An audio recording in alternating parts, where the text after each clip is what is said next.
I'm Nicole. And I'm Cassie.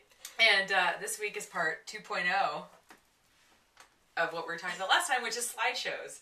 So this week we're going to talk about what you want to think about when you're actually going to pick out a slideshow. Right. So step one is, where on your website do you actually want the slideshow to go? Do you want it to be the driving core of your website, like right on the home page? You might have seen, we had some examples of websites that pretty much just run on the slideshow. If you don't want it to be like the huge, taking up the whole homepage, you can have it like in the content area, and it's a little smaller and it's a lot easier to run that way. So a nice kind of pro tip is to, if you can find a website that's running a slideshow that you like, you can look at the source code and you can sometimes see what program it is or something like that, or maybe what theme it's running in, and that can help you recreate the same effect on your own site. The second thing you want to think about is what the slideshow needs to do. So for example, let's say that you wanted a slideshow that had captions.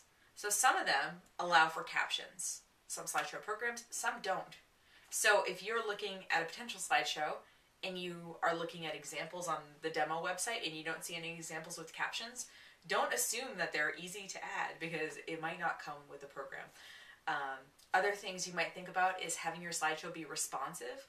Just because there's a slideshow out in the universe does not mean it is made for a responsive site. So you could have this entire beautifully responsive site and then find out that the slideshow you're using is not responsive and is careening off the page in the mobile view. So it's heartbreaking. It is heartbreaking. You've seen it. If you want a choice of 70 transitions, find a slideshow that has options with transitions. Last but not least, I actually just found out that not all slideshows can link to things. So if you want your slideshow to link to something, you want to find one that is capable of doing that. Yeah. I would just like click on the pictures and like think they were broken if it was something. Right. It turns out it just didn't link to anything. So you can link to, if you're a online store and you have a product, you can just have a link right to the buy this thing, or right, like on Amazon. And if you're selling novels or books, or Amazon sells everything, you can have a link right to the order this thing. Exactly, like Cassie says, you don't need to have it linked to something that's on your own website. You can just have it to link to a place where people can make the purchase. Yes.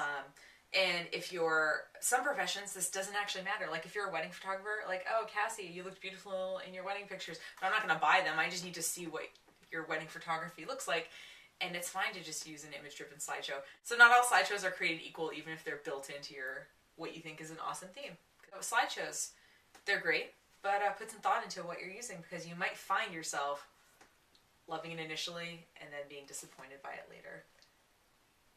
We don't want your heart to be broken